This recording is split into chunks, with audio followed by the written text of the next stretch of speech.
Okay, I got asked a question in my community on my website about tapering lines, and I had a look. I had done a video years ago, I think 2011, but that's out of date now. With our newer versions, it's a little bit easier.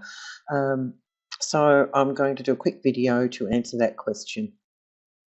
So if you create a line, a satin line, you just get an open object and a satin line, and you just create a line. So open object,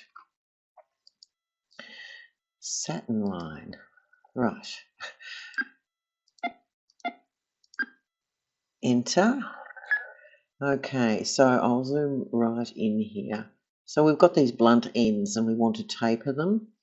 So we can't do that with a satin line. If we go to the Reshape tool, so let's select it and go to the Reshape tool, you'll see that you can only move one node and that changes the shape.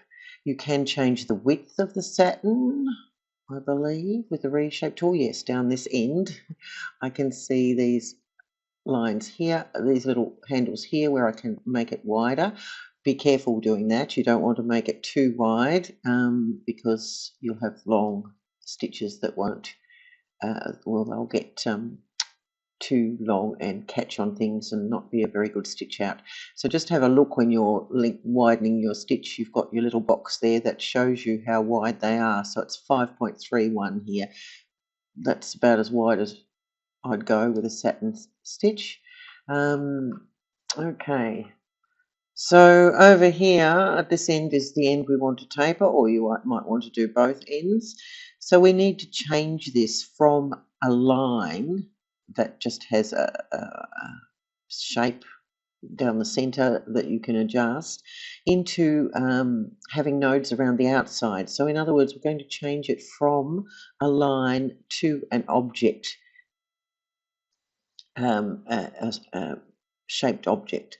So what I'm going to do is select the satin line, and I'm going to go to the edit toolbox, and I'm going to hit the break apart. That has now changed that. So if I now select that and go to the Reshape tool, I'll have nodes along the outer edges that I can adjust. Now I'm zoomed right in here, but if I zoom out, you can see them a bit better. These are all the angles. So as it digitized the satin line, it put the angles in so that the stitches went diagonally across the line, which makes it look so nice. So now though, we've got these two nodes at the end that we can move. So we can take them in, and we can grab both of them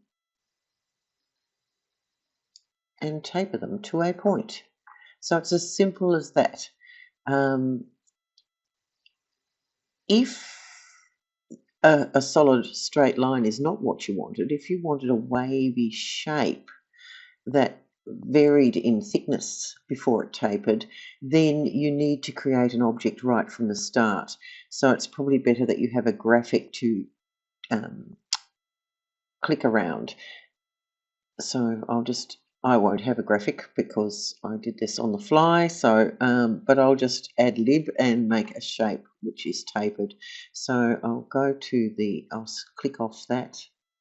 So it's not selected anymore, and I'll go to the Digitize tool, and this time it'll be a closed object, and it's going to be a satin fill.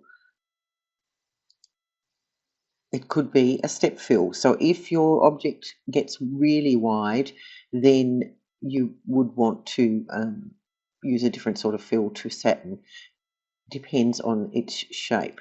So I'm just going to try and do a narrow tapering shape, and I'm going to just put one click there and then come back. And I might want to go a bit thicker here and then a bit thinner there.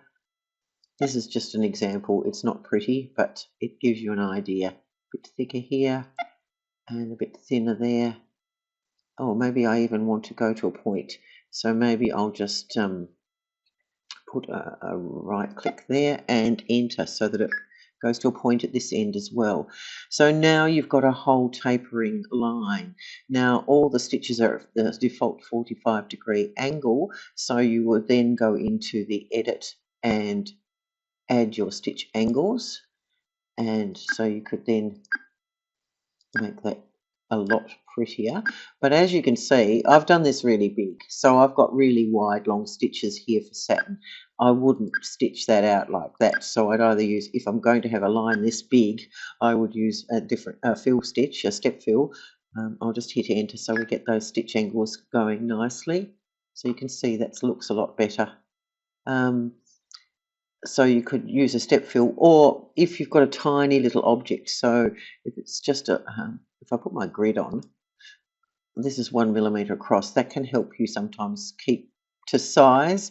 But if you had a tiny little object, let me just do a digitize a closed object again, and